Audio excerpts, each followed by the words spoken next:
হ্যাঁ, জনাব রাজ্জাক, আপনি যেহেতু রাজনীতি বিশ্লেষক, তো আপনি বিএনপিও দেখেন, জামাতও দেখেন।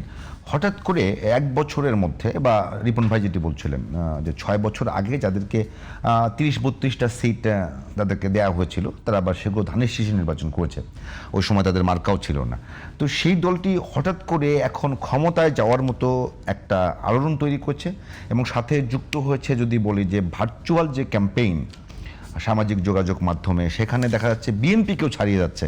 এটা কি আসলে শুধু হাইপ, নাকি এটা বাস্তবতা কিছু আছে? সেটা তো আমি বলতে পারবো না, তবে একটা জিনিস আপনার বিশ্লেষণ কি বলে, রাজনীতি বিশ্লেষক না, হিসেবে? যেহেতু আপনার সোশ্যাল মিডিয়া আজকে যেভাবে ইনফ্লুয়েন্স করে, 15 বছর আগে কিন্তু এভাবে ইনফ্লুয়েন্স করতো না।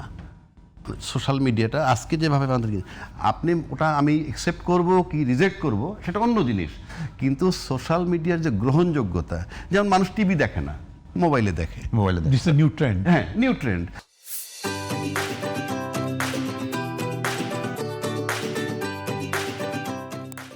তো সুতরাং পোস্টার নাই এখন আপনি মানুষ এটাকে কিভাবে নেয়, বা মানুষ মানে ভোটার, তারা কিভাবে নিবে এটা তাদের ব্যাপার।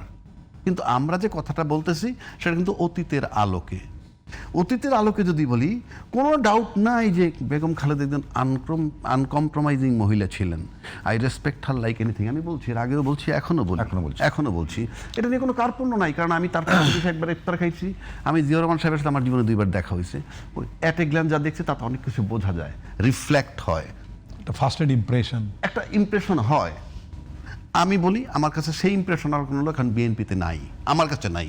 এখন ভাইয়ের কথা আমি চ্যালেঞ্জ করবো না, আমি পাচ্ছি না সেই জিনিসটা, সেই ভাইব্রেশনটা পাচ্ছেন, আমি ভাইব্রেশনটা পাচ্ছি না, সোজা হিসাব। 2 নম্বর হইল, ভাই একটা কথা বলছেন যে ওনারা নির্বাচন চেয়েছিলেন কত, 7 তারিখে। 7 তারিখে কিন্তু বাংলাদেশে কোনো সরকার অফিসিয়ালি হয় নাই। 8 তারিখে ওত নিছেন, কথার কথা বলছি। মানে আমরা নির্বাচনটা হওয়া দরকার সেটি আমরা সেটা বুঝিয়েছেন। মানুষকে ওটাই, মানুষের কাছে ওই মেসেজটা আমরা দিয়েছি। আপনার তো যথাযথ কর্তৃপক্ষ লাগবে একজন। আপনি 3 মাসের মধ্যে নির্বাচন চেয়েছেন কার কাছে, সেটা আমি একমাত্র লোক। নির্বাচন 3 মাসের মধ্যে নির্বাচন হওয়া উচিত এবং হওয়া দরকার, এটি আমরা সরকার গঠন করুক। আপনি যদি টেক্সট বের করেন, দাবি করছেন সরাসরি 3 মাসের মধ্যে নির্বাচন চাই। আমি বলছি সেটা অপরাধ নয়, কিন্তু কার কাছে চাইলেন? আমি ব্যক্তিগতভাবে মনে করি 3 দিনের সরকার ছিলেন আমাদের আর্মি চিফ, উনি বলছিলেন 5 তারিখে আমি দায়িত্ব নিলাম, উনি বলেছেন যে আমি দায়িত্ব নিলাম। সুতরাং নির্বাচন চাওয়া হয়েছে আমার কাছে মনে হয় তার কাছে, সেই বিতর্ক বাদ দিলাম। কিন্তু প্রশ্ন হচ্ছে যে এই মানে যে গঠন করবে, সরকার গঠন করবে, তার কাছেও তো একটা মেসেজ দেওয়ার কথা থাকবে যে নো, কে গঠন করবে ইউ নেভার নো, যে করুক। আপনি গল্প করে লাভ নেই। এগুলো কোনো কথা হইলো নাকি? আমি এখন বললাম, আমি এই দাবি করলাম, যে সরকার আসেন সে পূরণ করবেন, এটা হইব? হতে পারে না, হতে পারে না। বরং আপনারা কেন ওখানে ডিটারমাইন্ড থাকলেন না? ইভেন ইউনূস সাহেব আসার পরও থাকতেন যে আমরা 3 মাসের মধ্যে নির্বাচন চাই। এখন আসেন, যে কথাটা বলা হচ্ছে 91, 96, 2001, আপনি যে নির্বাচন যে পিসের জরিপটা বললেন তার পরিপ্রেক্ষিতে বলতেছি। আপনি যদি 91 নির্বাচন দেখেন 2/3 মেজরিটি বিএনপি, 96 নির্বাচন যদি দেখেন 2/3 মেজরিটি কে, আওয়ামী লীগ। আবার যদি 2001-এর নির্বাচন দেখেন 2/3 মেজরিটি কে, বিএনপি। 2/3 না, 2/3। 91 তো বিএনপি করেনি। কি বিএনপি তো সরকার গঠন করবে মতো পর্যাপ্ত মার্জিনালি জিতছে তো, নট 2/3। ঠিক আছে, অন্যান্য দল যারা পাইছে, তারপর 96 আসলো, অনেক রিভার্স হয়ে গেছে, অনেক বেশি সিট পেয়েছে। মানে 96 এবং 2000 হয়েছে, এটা বিশাল ব্যবধান হয়ে যায় আওয়ামী লীগের সাথে বিএনপির।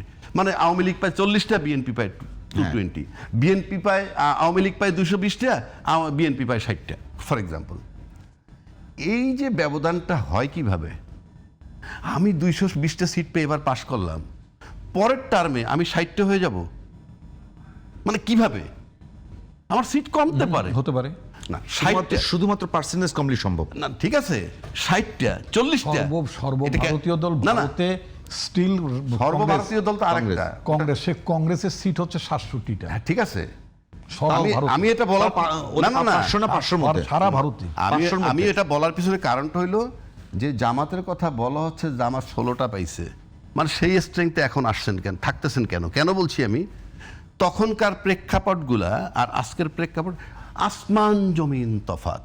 কারণ এবার নির্বাচন হতে যাচ্ছে একটা অভ্যুত্থানের পর, যেখানে সরকারের তাড়াইয়ে দেওয়া হয়েছে, সরকার পালায়ে গেছে, বাইতুল মুকাররমের খতিব পালায়ে গেছে, মসজিদের ইমাম পালায়ে গেছে, বিচারপতিরা পালায়ে গেছে, বাংলাদেশ ব্যাংকের গভর্নর পালায়ে গেছে, পুলিশ পালায়ে গেছে, একটা জাস্ট অ্যাবনর্মাল সিচুয়েশন। এর আগে যত নির্বাচনের কথা বলেন, শুধু সরকার ক্ষমতা মানে থেকে সব মুনাফা গিয়ে জামাতের কোর্টে গিয়ে জড়ো তা হলো। বলছি না, আমি বলিনি না, সব BNP কিছু পেল না। এর আগে কি হয়েছে? এর আগে হলো সরকারের পতন হয়েছে, বাকি সব ঠিক ছিল, মানে সব ঠিক ছিল। না, Just আপনি নির্বাচন এইবার আসেন, সেটাই add করছি আর কি। এখন আমি অ্যাড করি। এখন আপনি যেটা বলছেন সব জামাতের পক্ষে গেছে, নো, আমি সেটা বলিনি। আপনি আসবেন 5ই আগস্ট থেকে যখন শুরু হইলো যাত্রা, এখন মানুষের আমলে কি আছে? এই 24-এর আন্দোলনের পর জুলাই চেতনা যারা ধারণ করেন, যুব সম্প্রদায় যাদের কথা বলছি, প্রায় 4 কোটি ভোট আছে, তারা অবশ্যই বিবেচনায় নিবে 18 মাসের আগের ঘটনা তাদের কাছে একদম কাচের মতো স্বচ্ছ। সুতরাং তারা বিবেচনায় নিবে জুলাই চেতনা ধারণকারী কারা, তাদের দিকে তারা ঝুঁকবে। এখন আসেন জুলাই চেতনা ধারণকারী কারা, সবাই ক্লেম করেন, আপনারা করেন, আমি করি, আপনি করেন, ভাই করেন, কোনো অসুবিধা নাই, কিন্তু ভোটার বিবেচনায় নিবে, ভোটার সিদ্ধান্ত নিবে কে জুলাই চেতনা ধারণ করে।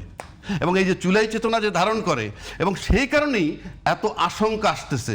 নাহলে জামাতের সাথে পিছনের রিডিং অনুযায়ী বিএনপির যে ব্যবধান, ভোটের ব্যবধান, তাতে এই আশঙ্কা এই চিন্তার আশঙ্কা কোনো থাকবার কথা না। কথা নয়, সময় শুধু আসতেছে ওই কারণে, এবং সময়- আপনি এটা সময় শেষ। সত্যি চিন্তার বিষয়।